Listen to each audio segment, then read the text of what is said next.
Hola, muy buenos días.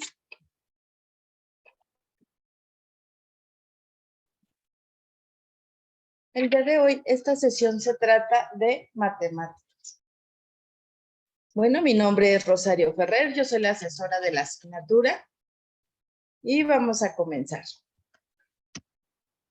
El temario que vamos a revisar el día de hoy son fundamentos algebraicos, ecuaciones y desigualdades, factorización y funciones lineales.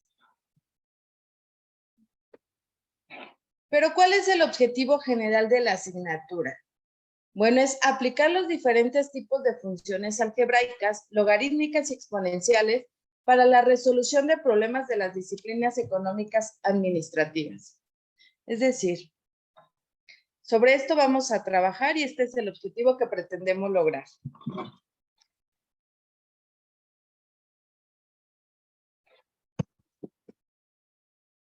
Y bueno, para comenzar, vamos a hablar de los fundamentos algebraicos. ¿De dónde viene todo esto? ¿Dónde surgió? Todos conocemos o tenemos idea de la conceptualización de lo que es una recta numérica. Dice, para comprender mejor el concepto de la recta numérica, es necesario conocer los conjuntos de números que se muestran en la siguiente tabla. Los números naturales es tal cual los conocemos. Los números positivos, podemos decir. Del 1 hasta el infinito. ¿Cuáles son los números enteros?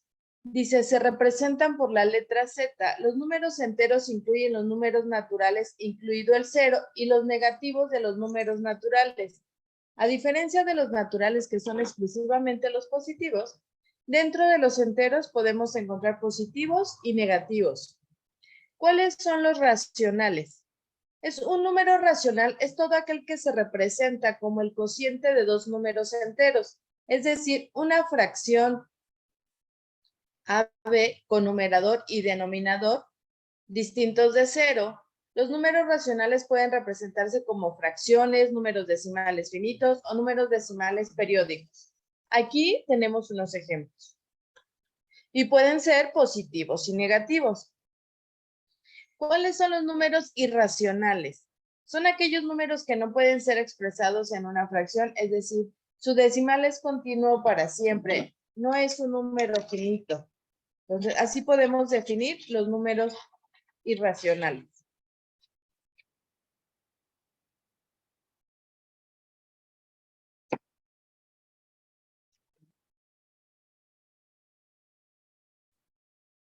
Ahora sí, entrando ya en el concepto de lo que es una recta numérica, dice, una recta numérica es simplemente una representación de ordenamiento de los números reales. Usualmente marcamos el 0 en el medio, los enteros negativos en la parte izquierda y los enteros positivos en la parte derecha.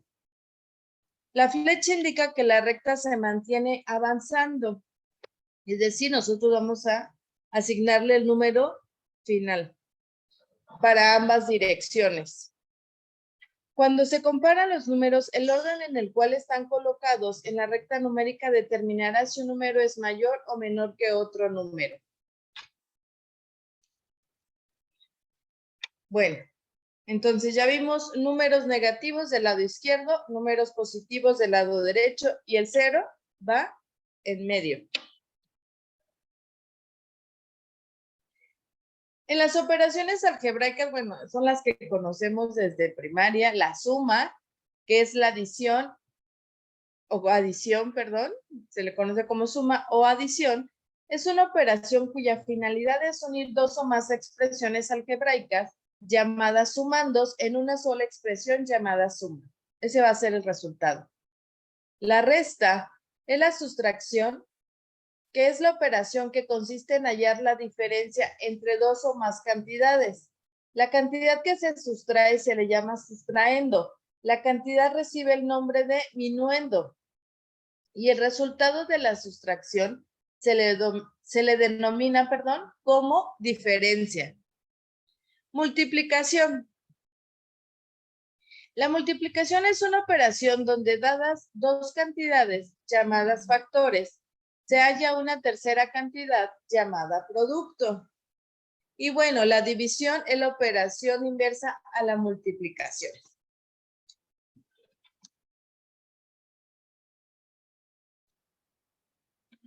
Vamos a entrar al tema de ecuaciones y desigualdades. Dice, en álgebra, una ecuación es una expresión matemática que contiene un signo de igualdad.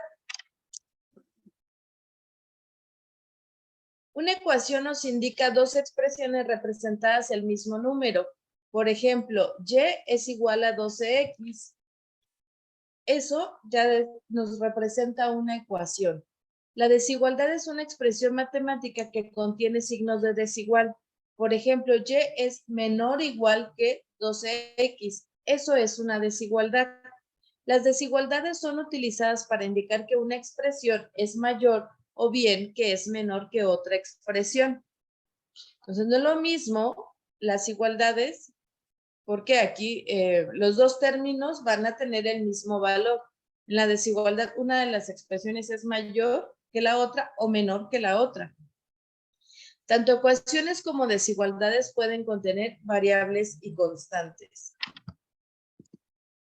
Y bueno, antes de comenzar con lo que son las funciones y demás, me gustaría que quedara bien claro o que repasáramos lo que es una variable, lo que es una constante y lo que son los parámetros. Constante es un valor fijo. En álgebra, una constante es un número que por sí solo o algunas veces una letra como A, B o C representa un número fijo.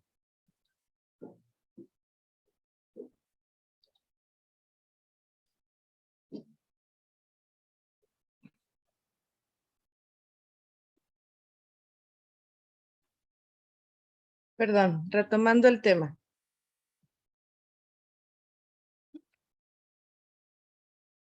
Quedamos que una constante es un valor fijo. En álgebra, una constante o un número por sí solo, algunas veces una letra como A, B o C representan un número fijo. En esta expresión, 4x menos 7 igual a 5, 4 sería el coeficiente. El operador es el signo de menos, la variable sería la x y 7 y 5 serían las constantes. Por ejemplo, en x más 5 igual a 9, vamos a, para que las vayan siguiendo.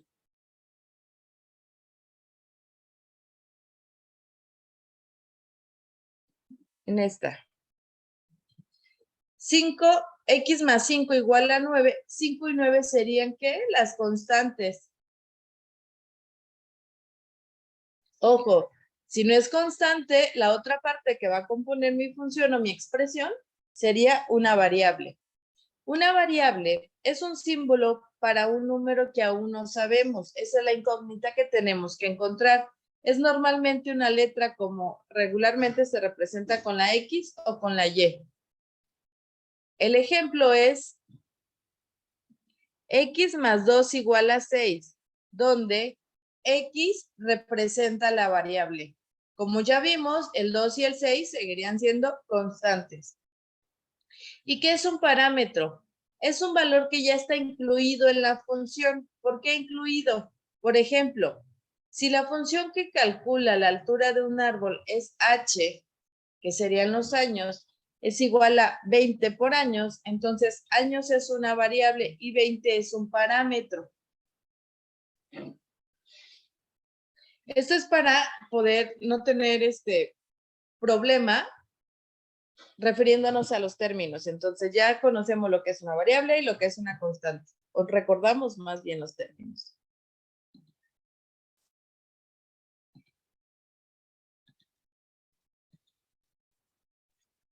Y bueno, ahora vamos al tema donde por ahí hemos tenido algunas complicaciones, que es la factorización.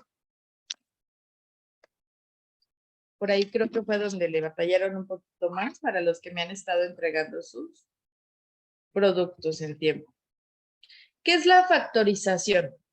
Para resolver problemas en la vida cotidiana, una buena estrategia es dividir el problema en secciones más sencillas, resolver y juntar los resultados para encontrar la resolución completa.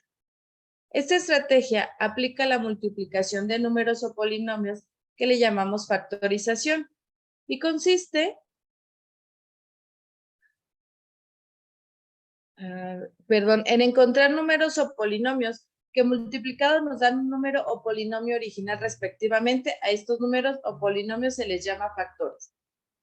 Me gustaría que viéramos un video donde nos explica desde el inicio la conceptualización, el desarrollo y lo que es una factorización para que podamos entender ya después lo que son los diferentes tipos de factorización. Entonces, a ver, vamos a ver esta presentación.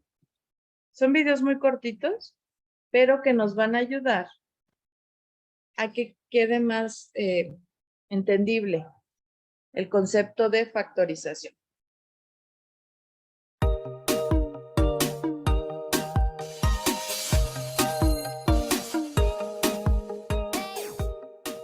¿Qué tal amigos? Espero que estén muy bien. Bienvenidos al curso de factorización y ahora vamos a ver qué es factorizar. Y pues obviamente para empezar el curso de factorización pues primero debemos ver este video porque debemos aprender qué es factorizar. Para aprender qué es factorizar pues primero debemos recordar qué es un factor porque ustedes ya lo vieron en años anteriores y pues espero que lo recuerden. Si no lo recuerdan pues aquí lo vamos a recordar, ¿no? Porque esa es la idea, empezar bien para que ya la factorización nos quede un poco más sencilla, ¿no? ¿Qué es un factor? Es cada uno de los números, bueno, ya vamos a ver que también son letras, ¿sí?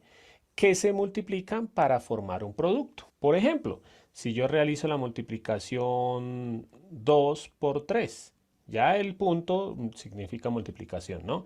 2 por 3, eso es 6. Acordémonos que cada uno de los números que se multiplican, este numerito y este numerito se llaman factores, ¿sí? Todos los números o las letras que se multipliquen, todos se llaman factores. Y este numerito, que es el resultado de la multiplicación, se llama producto. Entonces aquí podríamos decir que el 2 es un factor del 6. Y el 3 también es un factor del 6. ¿Por qué? Porque al multiplicar 2 por 3 me da 6. Y así mismo podemos hacer muchas más multiplicaciones. Por ejemplo, yo puedo decir que menos 4 por 3, eso da menos por más, que eso es menos. Y 4 por 3, 12. O también otra multiplicación, por ejemplo, 5 por 3, eso es 5 por 3, 15, ¿sí? Y todas estas multiplicaciones pues tienen factores. Aquí estos dos son factores y este sería el producto. O sea que, por ejemplo, menos 4 es un factor de menos 12 y 3 también es un factor de menos 12. Como estamos multiplicando 5 por 3 queda 15, entonces el 5 y el 3 son factores del 15. Aquí vemos algo que lo vamos a explicar más adelante en el curso, que todos estos números, el 6, el menos 12 y el 15, tienen un factor que se repite. Miren, el 3 sirve como factor para el 6, también sirve como factor para el menos 12 y también sirve como factor de el 15. O sea que podemos decir que el 3 es un factor común de 6, menos 12 y 15, porque es un factor que todos lo tienen, o sea, es un factor común.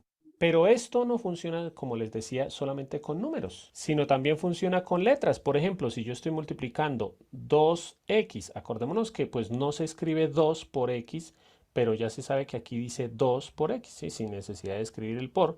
Entonces, el 2 es un factor y la x también es otro factor. O yo puedo escribir 4x al cuadrado y aquí los factores, ¿sí? Bueno, aquí los factores serían 2 por x, ¿no? Pero pues está muy sencillo.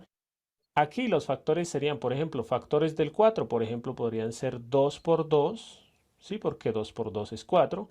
Y x al cuadrado lo podemos escribir como x por x. Entonces, cualquier multiplicación que nos dé este resultado, pues va a llamarse una, o cada uno de estos se llama un factor de la expresión que tenemos acá. Y ya que recordamos que son factores, ahora sí podemos hablar de qué es factorizar. Entonces espero que ya tengan una idea de qué es factorizar. Es un proceso que permite descomponer en factores una expresión matemática. Ya lo voy a hacer con ejemplos. Y algo que debemos tener claro, siempre, obviamente, el resultado de factorizar siempre será una multiplicación. ¿Por qué? Por ejemplo, si yo les puedo...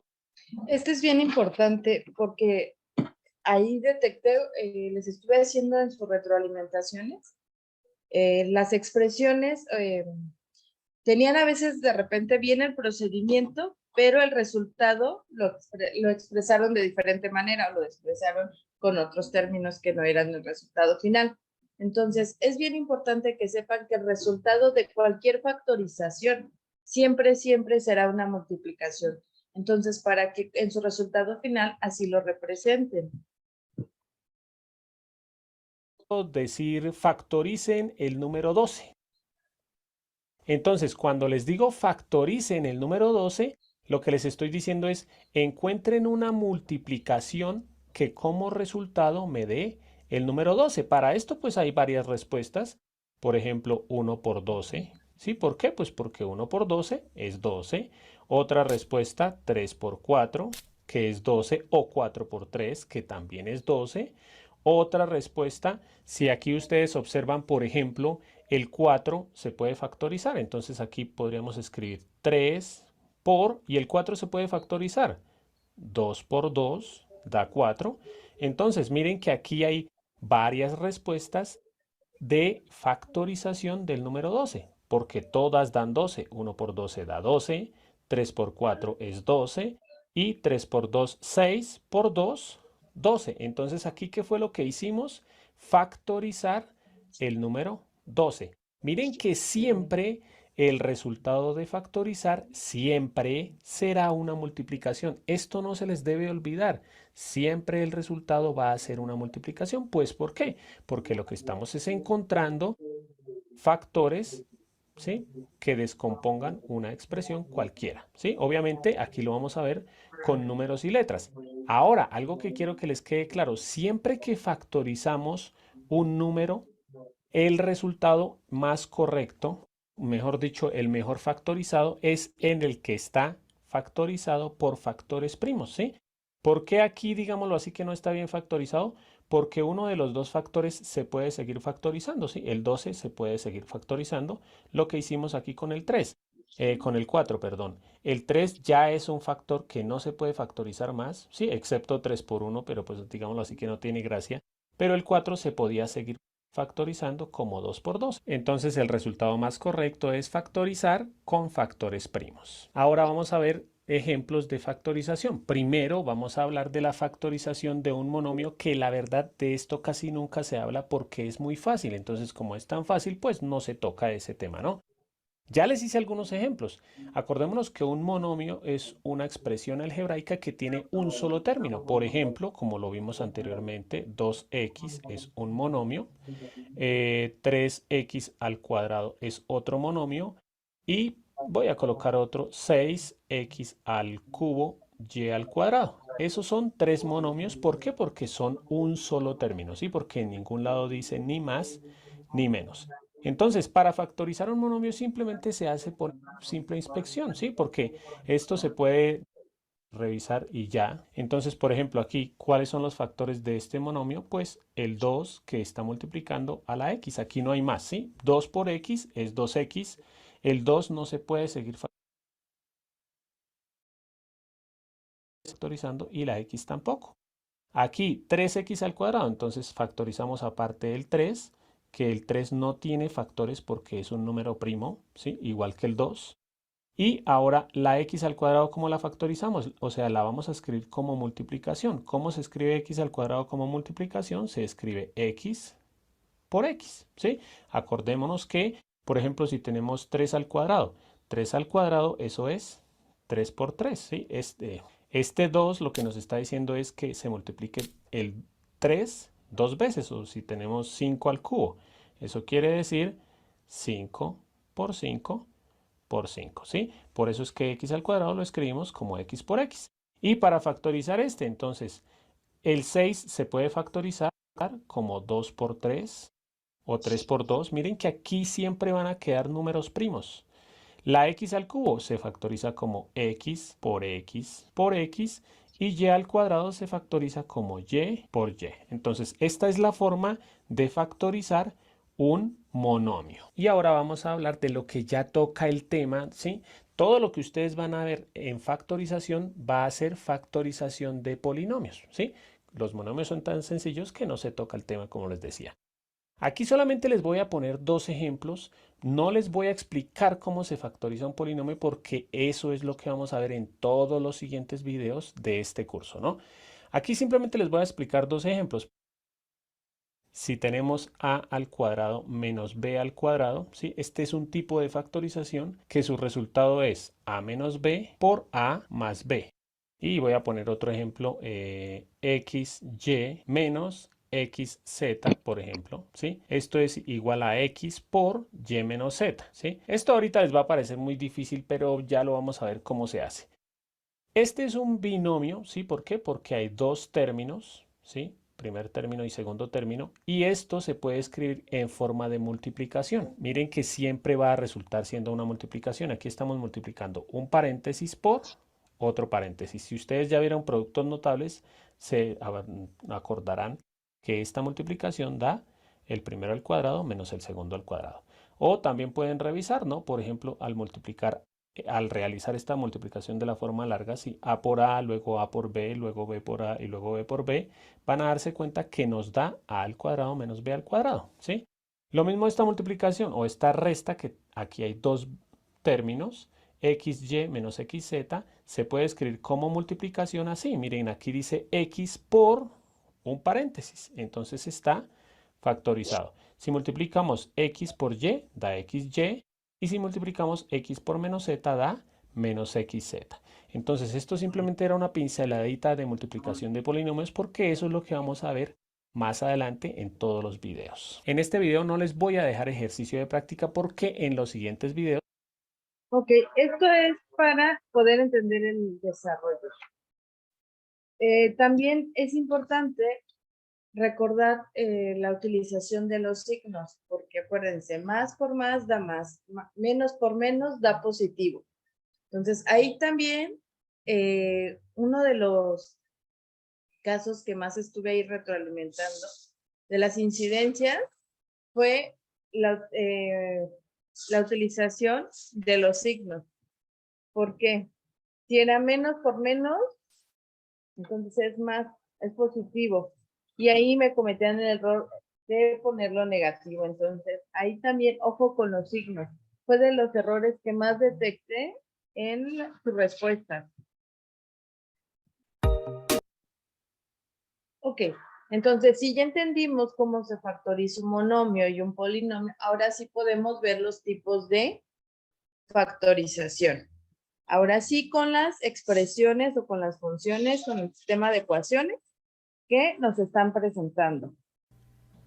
Binomio al cuadrado y trinomio cuadrado perfecto. Les voy a estar en el presente video para estarles explicando.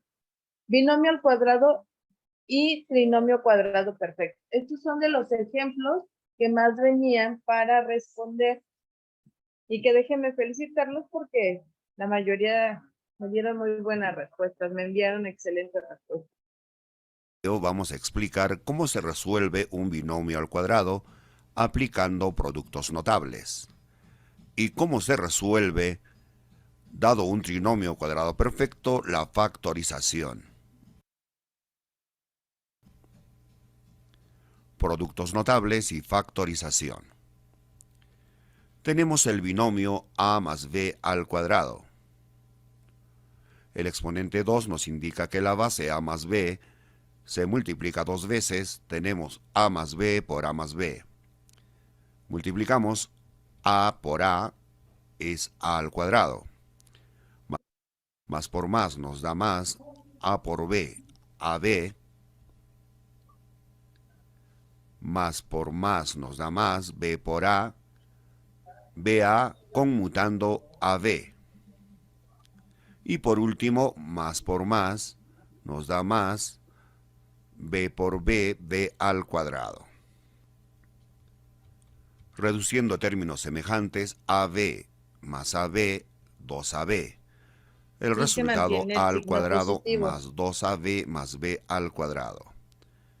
Es decir, a más b al cuadrado es igual a al cuadrado más 2ab más b al cuadrado. Aplicando producto notable, decimos lo siguiente. El primero al cuadrado, que es a al cuadrado, más el doble del primero por el segundo, es decir, 2 por a por b, más el segundo al cuadrado, es decir, b al cuadrado. Entonces resumimos que a más b al cuadrado es igual al primero al cuadrado más el doble del primero por el segundo más el cuadrado del segundo.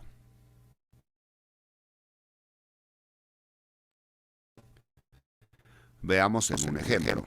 Va a ser igual el primero, que es 3x al cuadrado, más el doble del primero por el segundo, es decir, el doble de 3x por 2, más el cuadrado del segundo, es decir, 2 al cuadrado. Resolviendo, 3 al cuadrado es 9, 9x al cuadrado, más 2 por 3, 6 por 2, 12, 12x, más 2 al cuadrado es 4. Entonces, el binomio al cuadrado a más b es igual a al cuadrado más 2ab más b al cuadrado.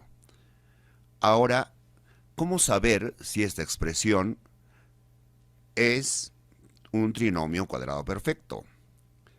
Se extrae raíz cuadrada del primer término, es decir, de a al cuadrado, nos da a. Se extrae raíz cuadrada del último término, raíz cuadrada de b al cuadrado es b.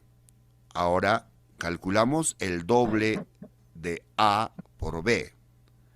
Si este dato se encuentra en el segundo término, entonces esta expresión es un trinomio cuadrado perfecto.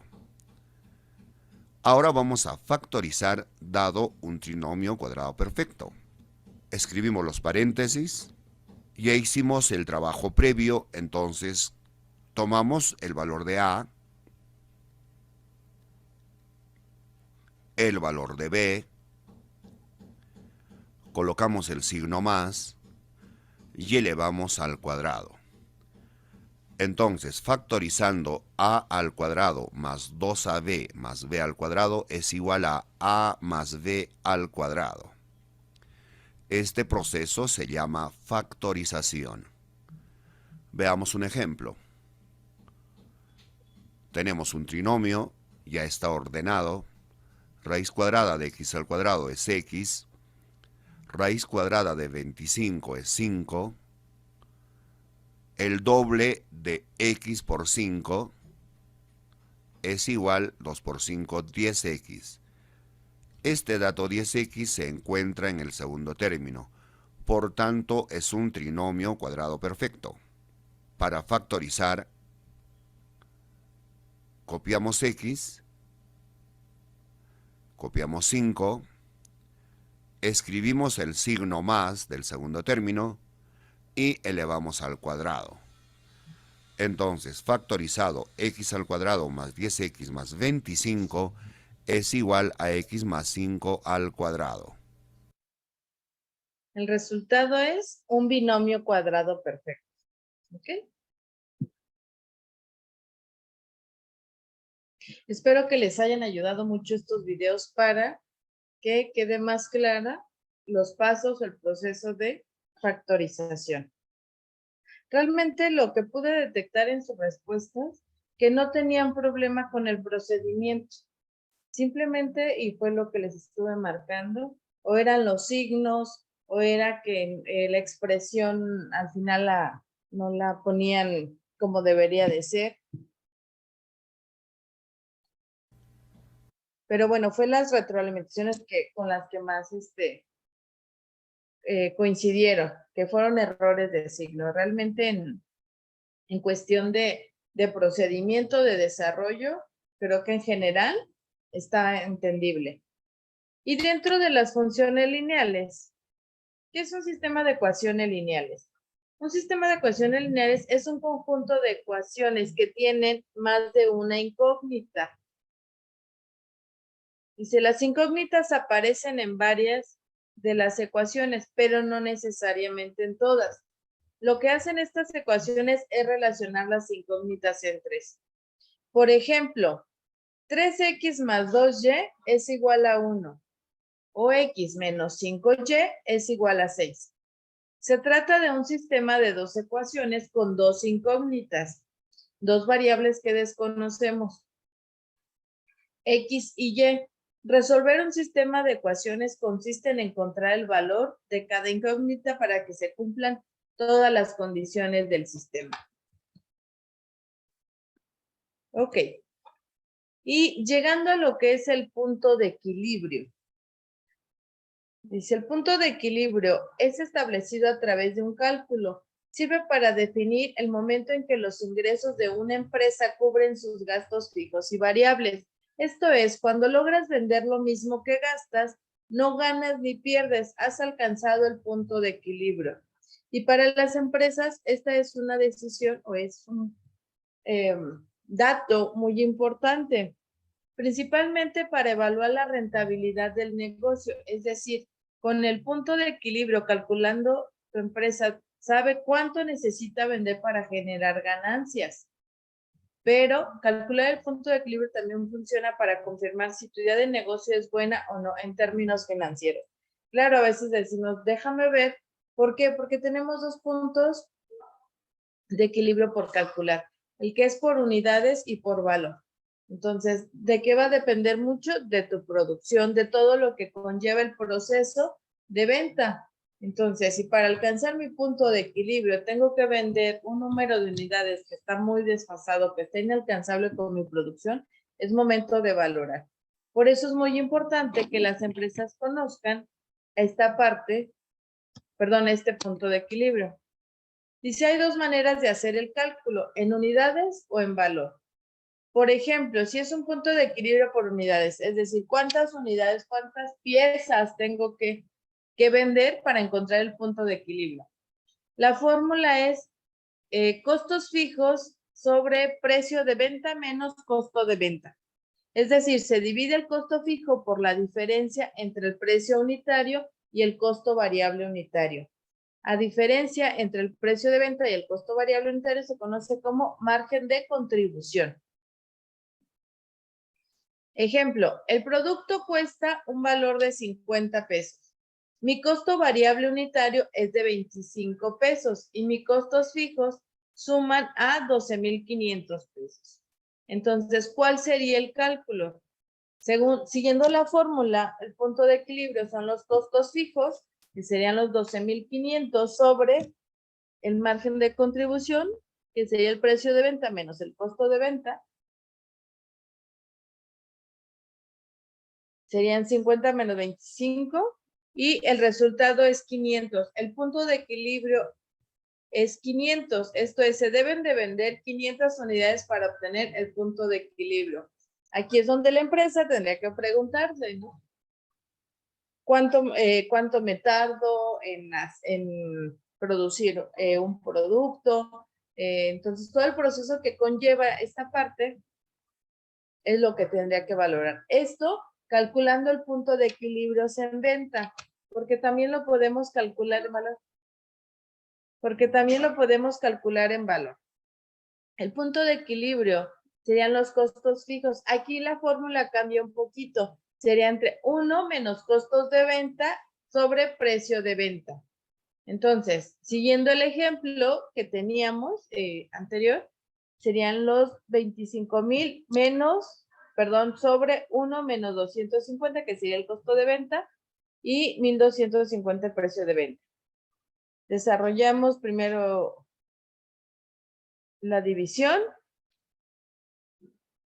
del costo de venta y precio de venta, y ahora sí nos vamos sobre los costos fijos, y el precio de equilibrio en valor sería 31,250 pesos. La fórmula anterior indica que para alcanzar el punto de equilibrio, la empresa deberá vender un monto Aquí no habla de unidades, aquí habla de cantidad. 31,250 pesos. Si multiplicamos 25 unidades por el precio de venta, llegamos al mismo número. ¿Okay? Y bueno, si lo queremos ver en forma gráfica, sería de la siguiente manera. Se tiene la pérdida y la ganancia está equilibrada, es decir, no hay pérdida, pero tampoco hay ganancia. Entonces, ¿en qué momento puedo llegar a mi punto de equilibrio? Porque si yo logro llegar o es factible llegar a mi punto de equilibrio, de ahí todo lo que venda es ganancia.